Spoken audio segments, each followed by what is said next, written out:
You need to run a sustainable business that is paying you well so that you will continue to be here. I think sometimes people think, oh, what about my customers and my clients? Well, you're not going to be able to have any customers or clients if you're not running a business with sustainable profit margins that ensure you're going to be here a year from now. My guest today is a dear friend of mine. One of them goes, that one over there, she's big money. And it was my guest today. Her name is Amy Porterfield. Amy Porterfield, the ever amazing best-selling author of 2 Weeks Notice, Miss Amy Porterfield. So I've got this program called the Millie Club. I've talked about it before on the podcast. And each cohort is a group of 30 entrepreneurial women that are working toward $1 million year in their business, which is a really big milestone. And inside the Millie Club, one of the things I've noticed is that the biggest aha moments, the light bulbs that are popping off throughout the 6 months, usually are related to data and numbers, really understanding their numbers. And here's what I mean. So let's say that you want to do a launch and you want to make $50,000 in your launch. Well, if you told me that, the first question I would ask is, how much profit do you want to make? And so if you said, okay, Amy, I want to make a 40% profit off this launch of $50,000, I'd say, okay, great. But then that's where the real work begins. Reverse engineering your numbers so you know exactly how many leads you need to get from your email list and how many leads you need to get from ads. And then understanding how much are you willing to pay to get those leads into, let's say, a webinar. And then you need to understand how many people do you need on your webinar if there's going to be, let's say, a 30% show up rate and you think you can convert at 8%. So how many sales can you get based on how many people are on the webinar, 30% show up rate, 8% conversion? And that's just the live webinar. What about after the webinar, the emails that go out and you're converting through emails? How many of those need to convert in order to hit your 50,000 revenue goal? Like, that's what I'm talking about, like really understanding your numbers. And some of you are listening and you're like, Amy, I do that all day long. And some of you are listening thinking, I don't know my numbers at that level. Like understanding your P&Ls and understanding your lead count and your conversions on your webinars and your conversions in your boot camp and how it all leads to that number that you really want to hit. And that number that you really want to hit, it shouldn't be revenue. You should be thinking in terms of profit. And so inside my Millie Club, these are the private conversations that we're having around how important it is to understand your numbers and really stay focused on your profit. And that's when I see the light bulbs go off, because when they start to understand their numbers more, they start to have an easier time scaling their business. And that's my most favorite thing. I believe the more you understand your numbers, the easier it is to run your business, the less time you spend in your business, the less overwhelm, the less imposter syndrome. Because when you know your numbers, there's a confidence that comes with that. So seeing my Millie members just have so much confidence is my most favorite moment. Speaking of the Millie Club, in a few days, I'm going to open up enrollment for the 3rd cohort. I'm so excited. If you're interested at all and you want to learn about the Millie Club, just go to amyporterfield.com/Millie. You might find a wait list or the doors might be open and you might find all the details. So amyporterfield.com/Millie. But when I think about the women in the Millie Club really understanding their numbers and their confidence soaring, I think I have to take this outside of the Millie Club. We've got to talk about it here on the podcast because I want this for all of you. So if you've ever felt like your business is moving forward, you are making money, the sales are coming in, your audience is even growing, your email list is growing, but your bank account doesn't reflect all the hard work that you've put into this, then today's episode is going to be a game changer. Because here's one truth that I have learned over the years and that I want you to hear today. You can't grow, you can't scale what you don't fully understand. You can't scale, you can't grow what you fully don't understand. And when it comes to building a truly sustainable business, which I know you want, one that actually supports your lifestyle and your goals, understanding your numbers is non-negotiable. Understanding your numbers is non-negotiable. Now, when I say that, if that makes you feel a certain tinge in your stomach or like, oh, damn, I don't know if I know my numbers well enough, well, stick around because my guest today, Jamie Trull, is about to make it feel so much more doable and hopefully just spark you to say, okay, enough is enough. I'm going to become an expert of all experts in my numbers. You don't need to be a CPA. You don't need to be a mathematician. I am not super skilled at numbers, but I really make sure that I understand my business numbers, meaning like I'm not really great at math, but I am now really great at understanding my numbers. And that's all you need to be, my friend. You just need to be great at understanding your numbers. So I said you don't need to be a CPA. Well, it just so happens our guest today, she is a CPA turned profit strategist. She'll take that role for us right now. She's one of my star students. We won't get into why she's a star student, but dang, she's been with me for a long time. She's had such great success in her business, which is why I love that you're going to learn from another female entrepreneur that is in the trenches selling courses and memberships and is an affiliate, like all the things that many of you are. She just so happens to be also an expert in helping you build your profits. Now, if you listen to my old episode, the Online Marketing Made Easy podcast, she was on it several times. And so you might have heard from Jamie, but today she's on my new podcast, obviously. And we're getting into all the things related to numbers. So I've actually talked about numbers on this podcast. It was episode 21, and it was essentially the numbers that every entrepreneur should be tracking and looking at on a regular basis. So if you think of that episode 21, it's just amyporterfield.com/21. If you think of that episode as the what, like what number should you be tracking? This episode is the how.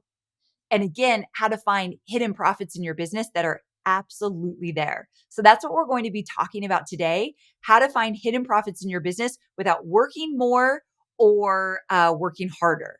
So it's a clear, practical episode. You're going to think, oh, why didn't I think of this sooner? So it's going to be one of those episodes. So my friend, let's get to it.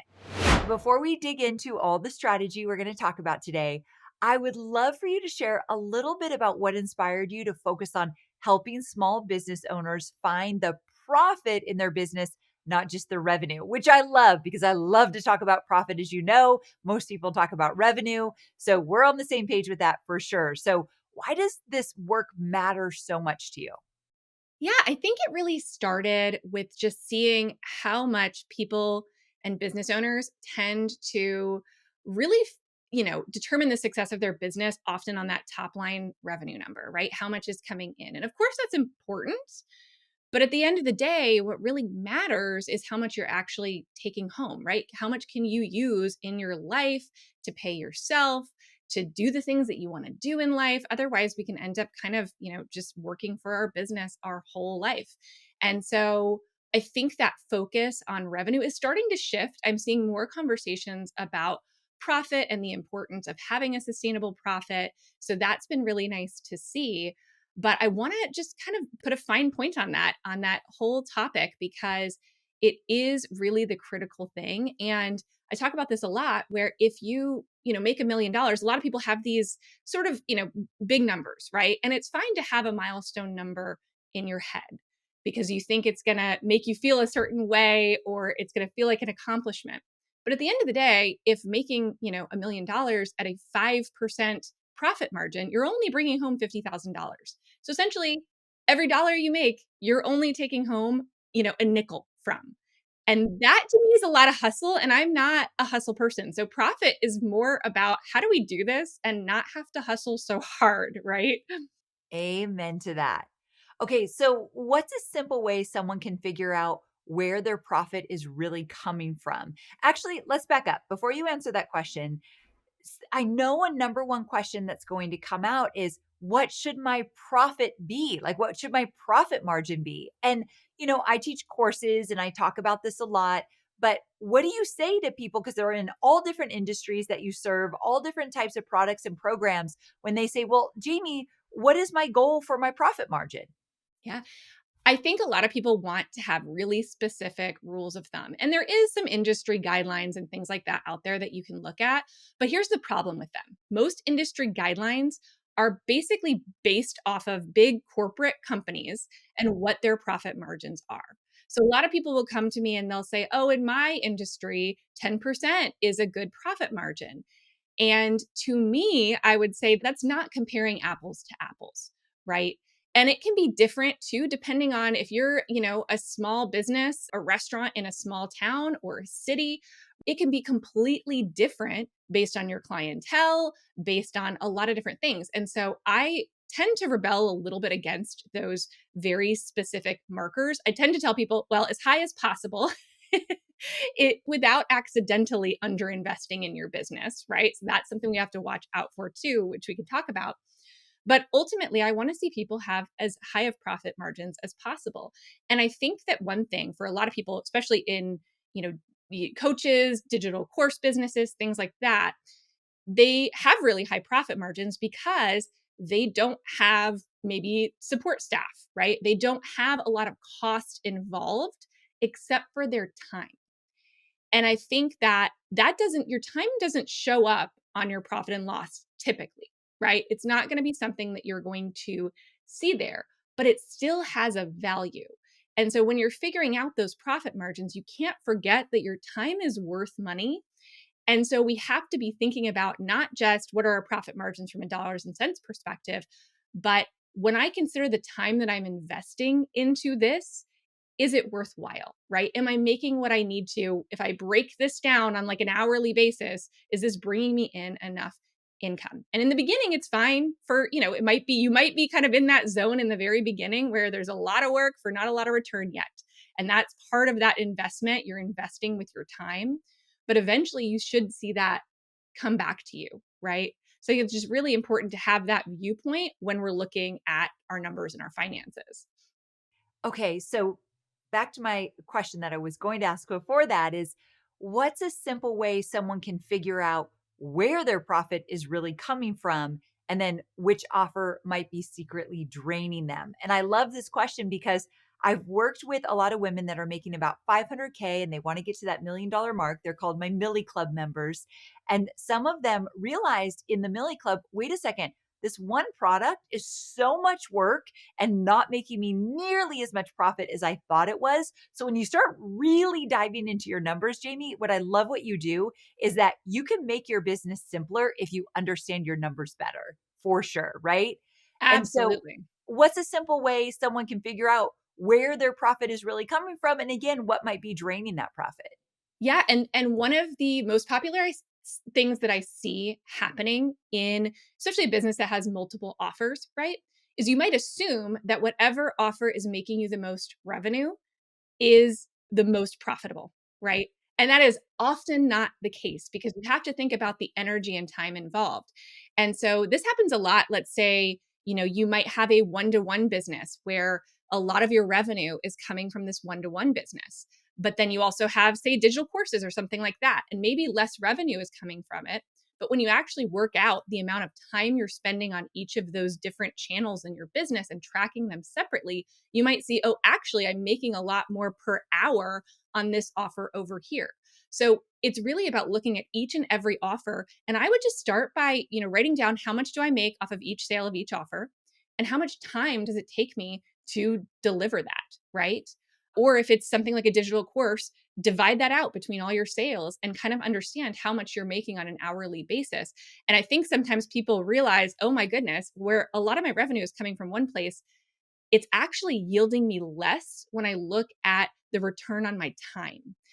And there comes a point in business, I think in the beginning of business, where we have more time than money typically. Not everyone, but typically, right? And so we are putting that time in, that's our investment. But eventually, and talking about your Millie Club is a great example of this, right? They're probably at the place where their time is more expensive than their money. Their time is now worth more than their money. And so they have to really redefine how they're thinking about that and really spend their time strategically because it is costing them if they don't. Jamie, I love that you really focus on time. You're a busy mom, you've got 2 kids, you're running around, supporting them and all the things that they do, and you're running a business. You're a true entrepreneur. So the fact that you don't just focus on the dollars, but also the time, it's so valuable. And I love the lens that you look for. So, kind of along that path, for the business owners who are making sales, but not seeing the income or the freedom that maybe she expected. She doesn't have the time she thought she would. Where should she look first? And can you walk us through the key levers that you found that help uncover hidden profit? I love when you talk about hidden profit. What are those levers that help uncover it? Yeah, I think this is where a lot of people just kind of put up their hands and like, I don't know, I'm working so hard and I'm not getting the results that I want. And I think we forget that our numbers are more than just for taxes and for bookkeeping and all the things we have to do. There's a lot of keys that we can find in our numbers. And it doesn't take becoming a CPA in order to really start to decipher that. And so that's what I tell people is your numbers are data, right? They are going to help you and little tweaks in certain things. And that's what I call the profit levers. You can pull different levers and they can help trigger additional profit. I think sometimes we think about, okay, if I want to make a change in my bottom line, I just need to sell more. That's literally, and that is a profit lever, volume. It's a profit lever. Selling more will, ultimately make you more profit. But if you aren't as profitable as you could be on each and every sale you're making, then chasing sales is just that recipe for burnout, right? And if we're using our numbers to actually go in and look holistically at our business and make little tweaks here and there that make every sale a little bit more profitable, then when we go and chase those sales, we're going to see a much bigger impact to our bottom line. And so when I talk about the profit levers, there are 8 of them. I won't talk about all of them here today, but ultimately it's little tweaks that you can make in the equation that is your profit. And some people think it's just, okay, your profit is revenue minus expenses. So aren't the only levers increase revenue and decrease expenses? Those are the main ones, but there's a lot of smaller things in there that you can do. So increasing revenue isn't just increasing sales. It might be looking at your price, which is another profit lever, right? It's number of sales times the price you're charging. That is what determines your revenue. So that's one place to look. That's often a big place to look. And a lot of times you might know, in your heart of hearts that you're not priced properly, especially if you feel, any kind of angst around pricing. If you feel like you are getting taken advantage of or you feel any kind of, way about your pricing, it might be time to take a look at that. But then there are other things like average transaction value. You can also increase your average transaction value. Amy, you are such a good example of this. I point to you all the time because you have a good way of figuring out what else could people need that would complement the thing they're already buying. We call them upsells or, whatever it is, but ultimately it's thinking about this person already has, raised their hand and said, I need this thing and I'm going to buy it. And then having something else that isn't pressure filled, but is like, hey, you might also be interested in that. That's what grocery stores do when you walk down the aisle and you see, oh, there's some gum here. Let me grab that too. That would be great. Or let me grab this magazine. Or your kid makes you buy a king size Reese's. Right? It's smart. They do that because not everybody's going to do that, but each person that does it, it increases the average transaction value without you having to get a single additional sale. So those little tweaks are different ways to increase just the revenue part of the equation in lots of creative ways. So when you let yourself get a little creative with it, it can actually be fun to figure out, okay, how can I actually maximize my revenue without just having to sell more, sell more, sell more?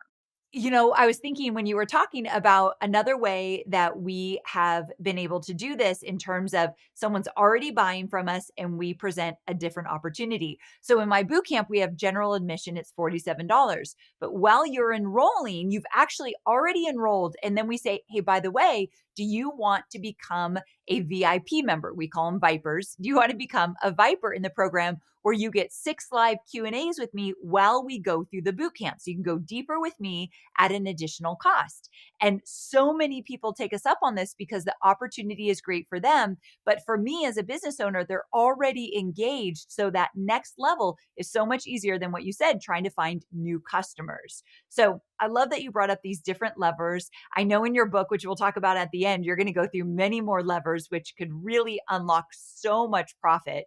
But coming back to those hidden profits. So I'd love to hear from you about a time that you found hidden profits in your own business. Maybe it was like a small tweak that made a big difference. Tell me about that.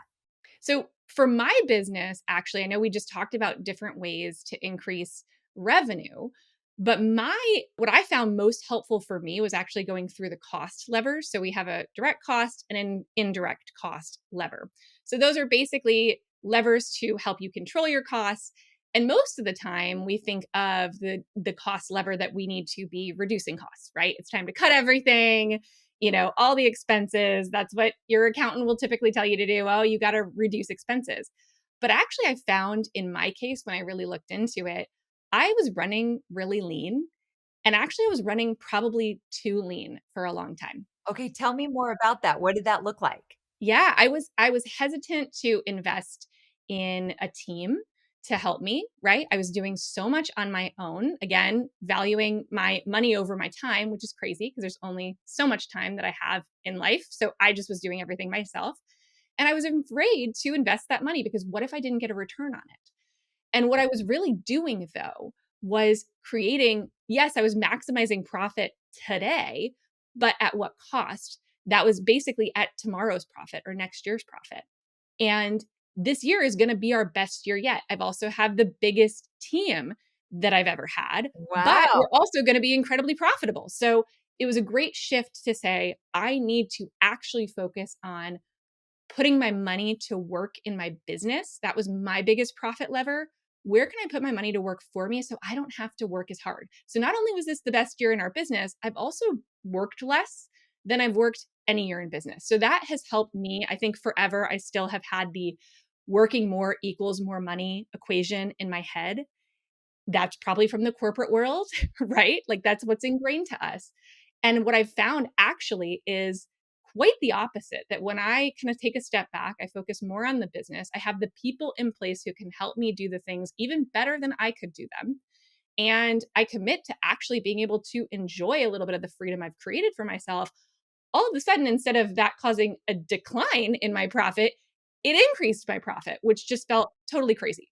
Oh my gosh, I love that you said that. I mentioned my Millie members, some of them came into the Millie Club with like a profit margin of 70%. I said, okay, so that feels a little bit too high. And I bet if you spent more, invested more in your business, you could work less, like you said, but also start making more money. And so, yeah, I love that you brought that up. So very important.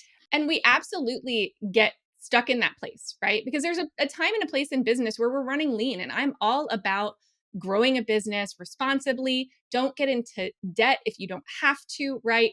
I'm all about that. But I think that we start that way and it's hard to actually make that shift when we need to. And that's exactly the time frame when you're in that, 500,000, trying to get 1 million, trying to really grow and scale. You have to let go of the things that actually worked for you.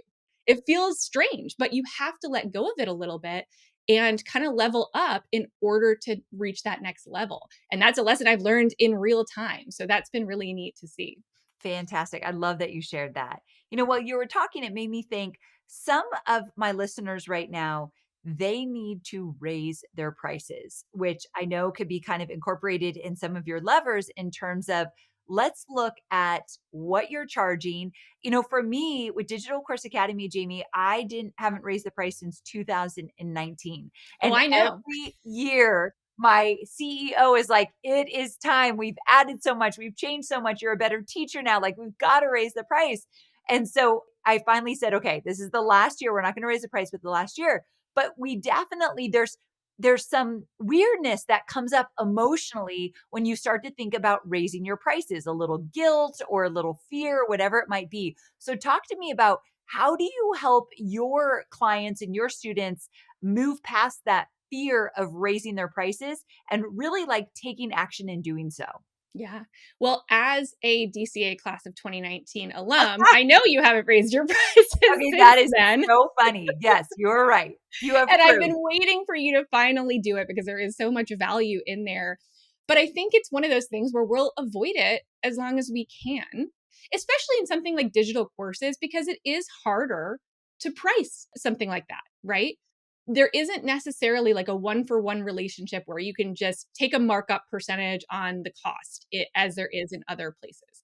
And so that is something that it can be a little bit, it does feel a little bit more experimental in terms of, what we need to do in order to find the right price. So we might have to work through some of that. And it is a little bit more trial and error as well in a business like a digital course when there isn't specifically a formula, right? So I talk a lot about if you do have cost, even if it's your own time, right, on a one-to-one basis or something like that, you want to make sure that you're charging your time plus a nice hefty markup on top of that. You're the business owner here. You need to make sure that you are doing that because one of the things that people who are, let's say, one-on-one service providers, the problem they can get into is they want to hire, but they feel like they can't because they can't afford to hire someone. And if you feel like you can't afford to hire someone to help you, you're not charging enough, right?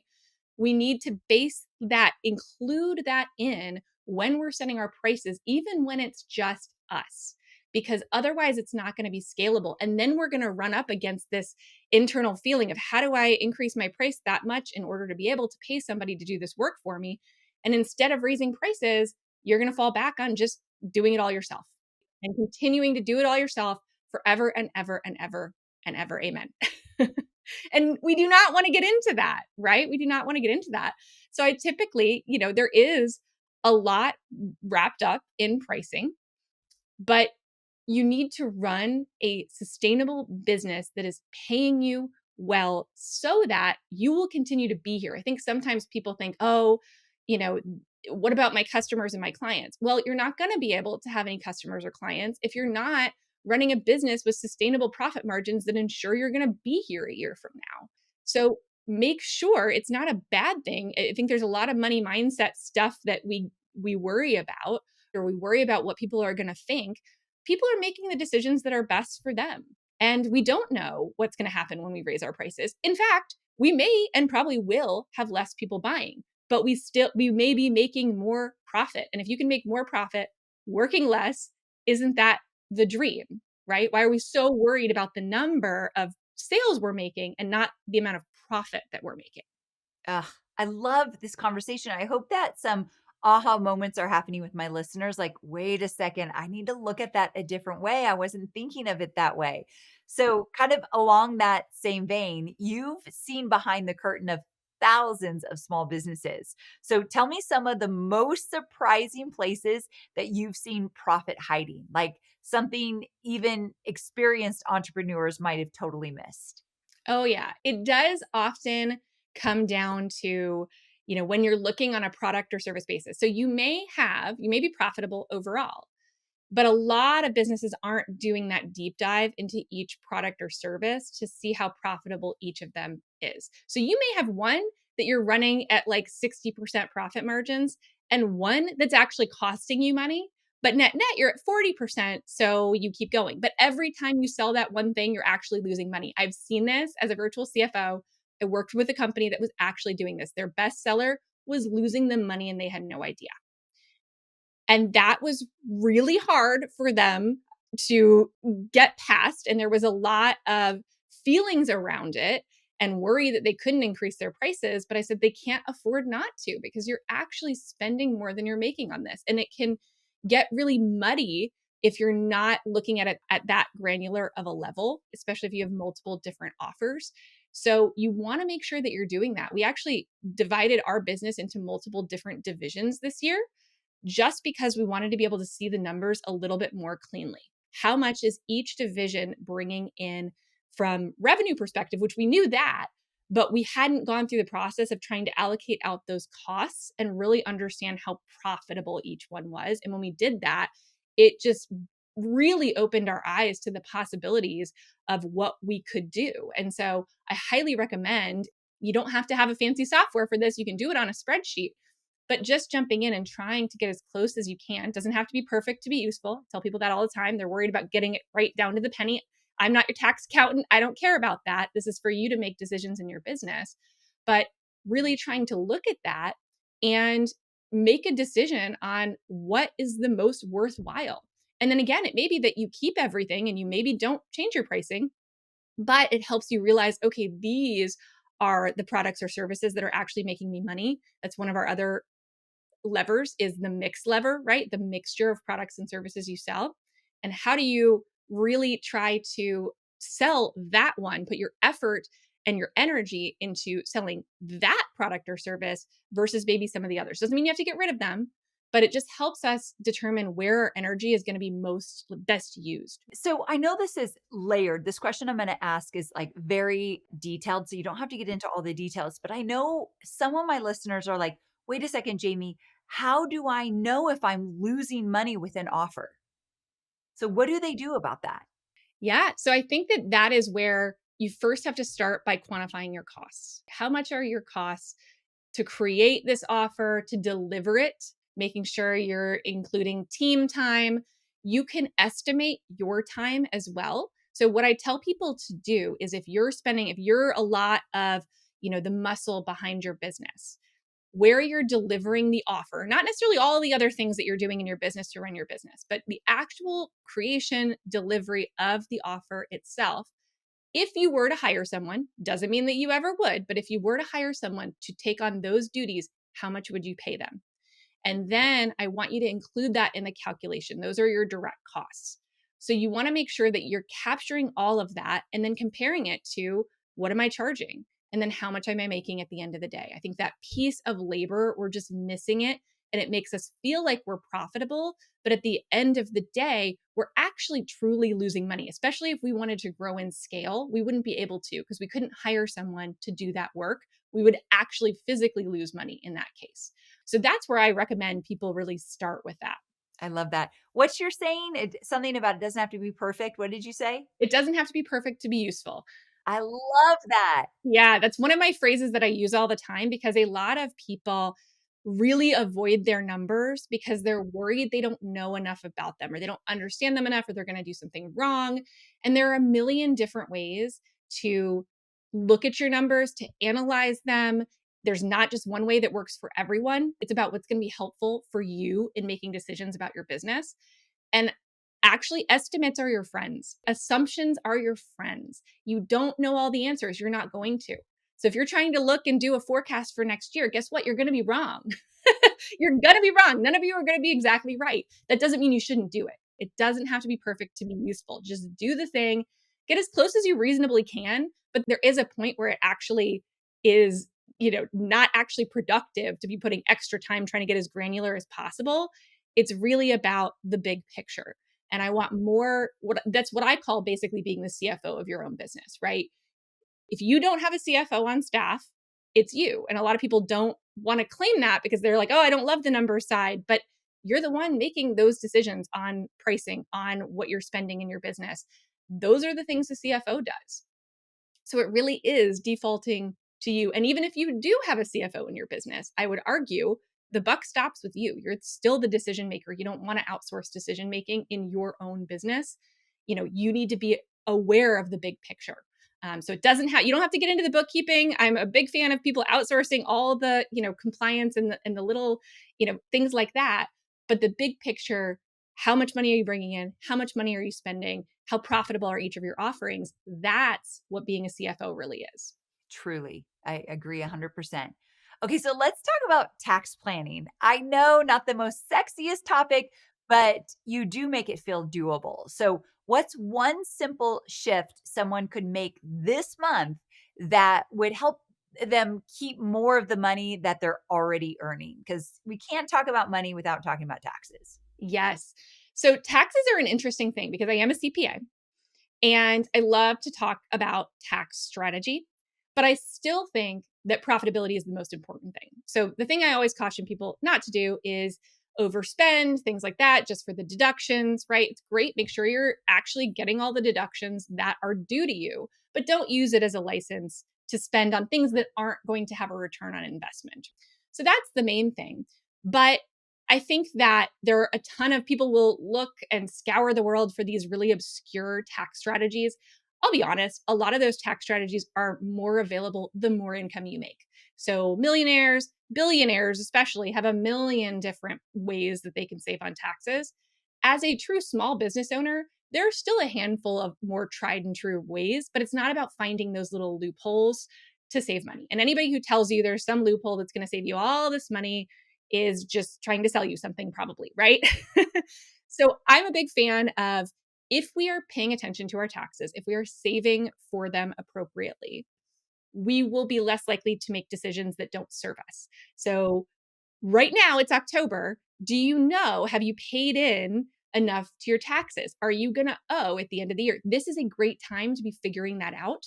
Sit down with your accountant, look at how much you've made this year, how much have you paid in through either withholding or through estimated taxes, however you pay them.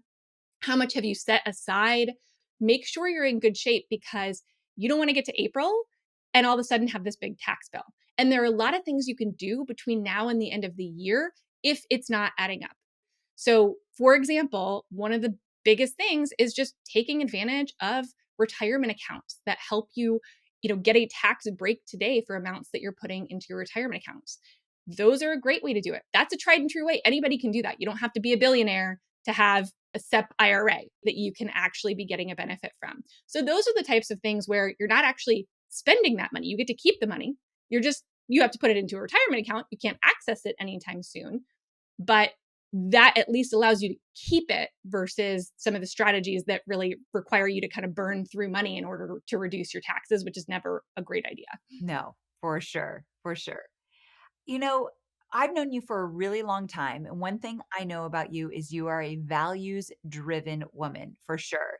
And especially in how you teach money in general.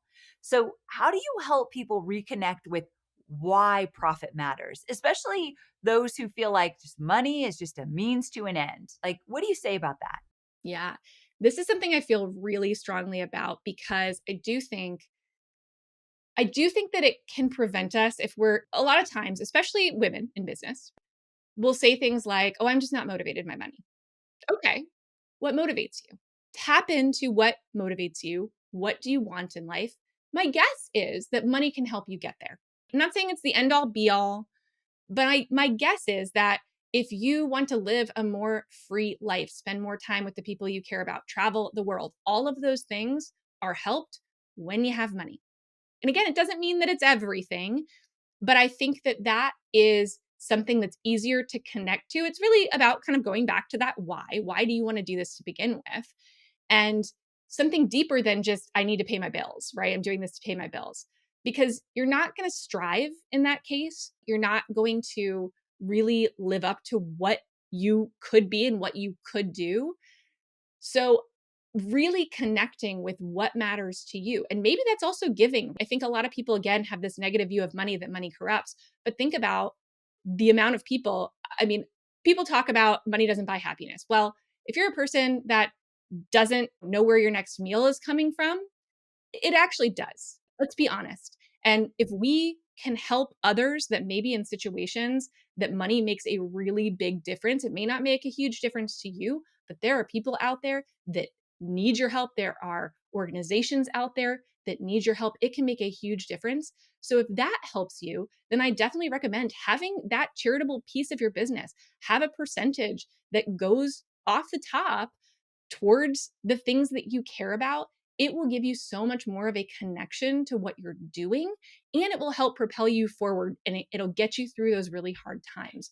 I'll fight people, I'll die on this hill that money can do so many amazing things. It doesn't make us a better person because we quote unquote don't care about money. Oh, yeah.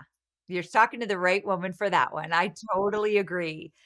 Okay, so tell me this. We've covered a lot of topics, and if a listener walked away from this episode and only remembered one thing about finding more profit in their business, what do you hope it is? So I would say I want people to realize they're more in control than they think.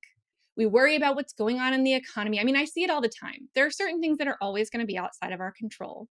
But these profit levers, really the reason I teach them is to illustrate that you're the control room operator. You can go in and make a ton of different decisions that are going to impact your bottom line. And they don't have to be huge. It doesn't have to be massive overhauls. Small tweaks can really add up to big differences. That's the amazing thing about numbers. Like if you are a person that plays around in numbers, you'll realize little 2% tweaks on each of these different levers all of a sudden somehow add up to sometimes more than doubling your operating profit. Numbers are amazing that way. So it's really key that you have that control and you need to claim it though. If your business feels and your finances feel like they're happening to you, that's not the control. You need to step into that control room and say, okay, I'm going to intentionally make some decisions.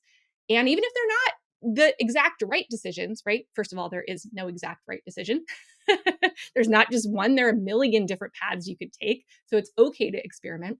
But just by the act of saying, I am taking ownership of this, I can make these shifts myself and I can do this, it's going to make all the difference. And it's going to encourage you to do it more and more as you see the fruits of that labor. Absolutely.